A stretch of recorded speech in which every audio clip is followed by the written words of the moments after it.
Assalamualaikum warahmatullahi wabarakatuh. Jadi pada kesempatan kali ini saya akan menjelaskan atau memberitahu, bukan memberitahu, kita buat bersama-sama cara mengolah data menggunakan Excel dan cara membacanya. Apakah data itu valid, ataukah data itu benar, ataukah hipotesis yang uh, kita nyatakan itu benar adanya. Nah, jadi sebelum kita masuk ke pembahasan utama, izinkan saya memperkenalkan diri saya terlebih dahulu. Perkenalkan, nama saya Tegar Putra Susanto dengan NPM 250120103004 dari Fakultas Ekonomi dan Bisnis, Program Studi Manajemen.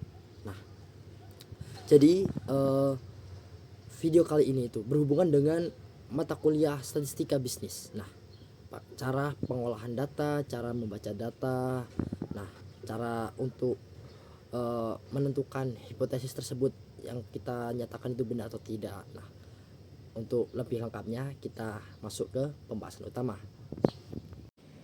Nah, jadi di sini itu ada proposal mini research statistika bisnis kelas M, di mana saya mengambil judul pengaruh liburan terhadap konsentrasi belajar mahasiswa.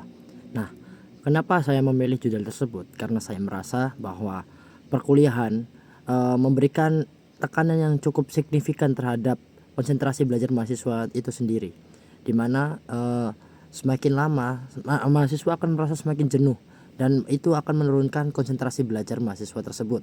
Nah, di sini saya memberikan sebuah hipotesis di mana bahwa liburan dapat meningkatkan konsentrasi belajar mahasiswa.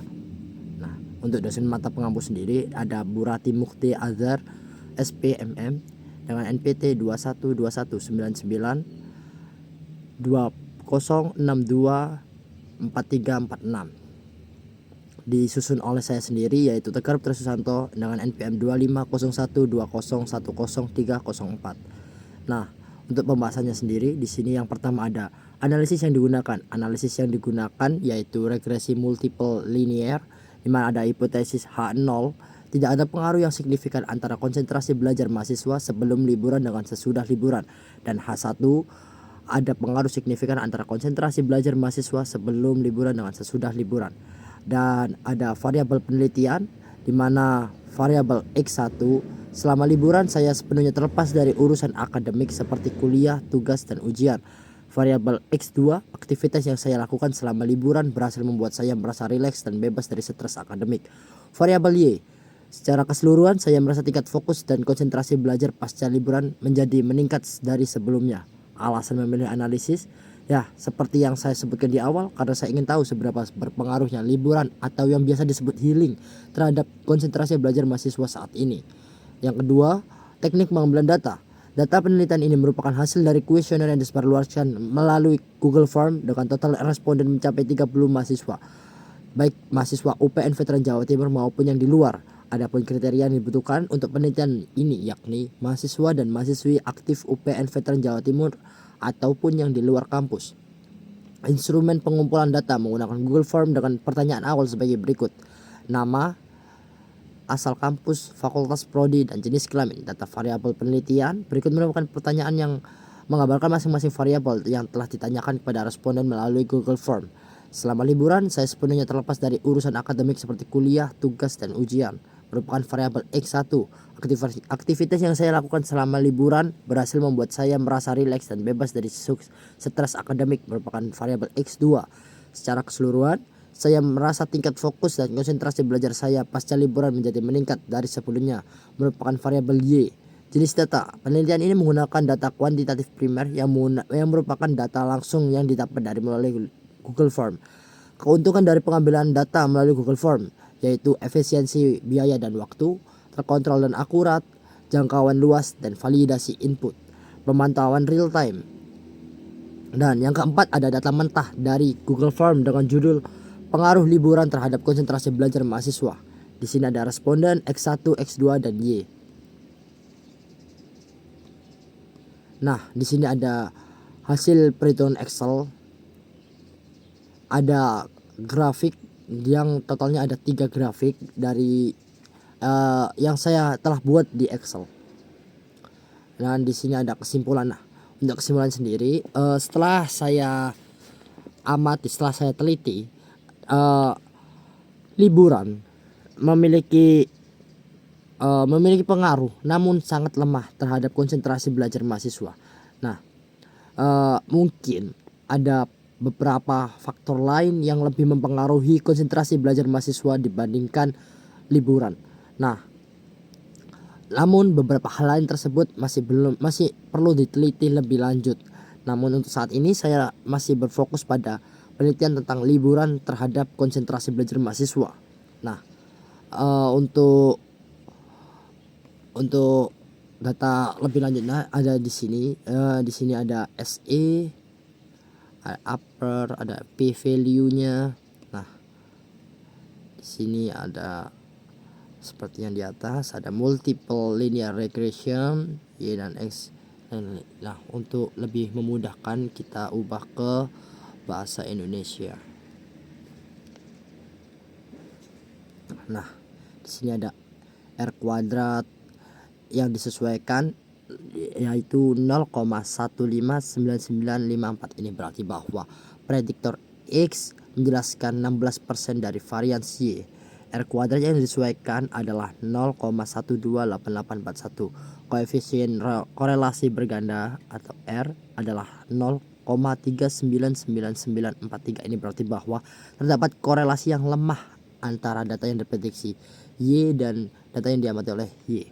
Cocokkan model regresi keseluruhan uji ekor kanan yaitu 5,141099 dan nilai P-nya adalah 0,031588.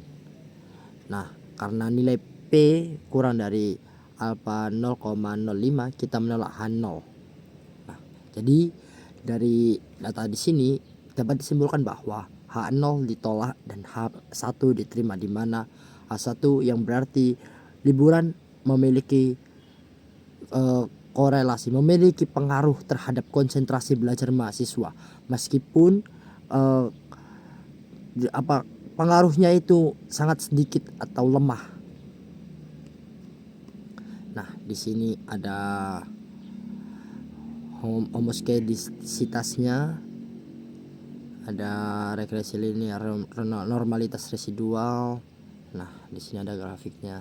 Nah, kita lanjut ke Excel. Bagaimana cara pembuatan, cara pengolahan datanya ada. Kita masuk ke data, kita masuk ke data analisis, kita cari regression. Nah, oke. Nah, kita centang labels, output range, residual plots, line fit plots, normal probability plots. Nah, untuk output Y range kita masukkan data yang telah kita kumpulkan. Nah,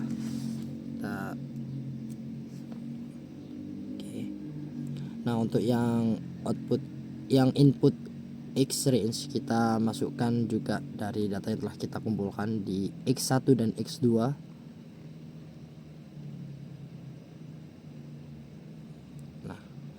Dan untuk output range-nya kita cari space kosong untuk meletakkan grafik yang akan kita buat. Nah, kita pilih di sini. Nah, kita tekan OK. Nah, di sini sudah ada summary output. Nah, di sini ada data-datanya. Nah, untuk grafiknya sendiri, nah ini ada grafiknya, ada normal probability plot. Nah, di sini ada summary outputnya, di sini ada normal probability plot. Kita rapikan dan fit plotnya ada 2, kita hapus 1. Nah, kita rapikan di sini. Ini residualnya juga ada 2, kita hapus 1.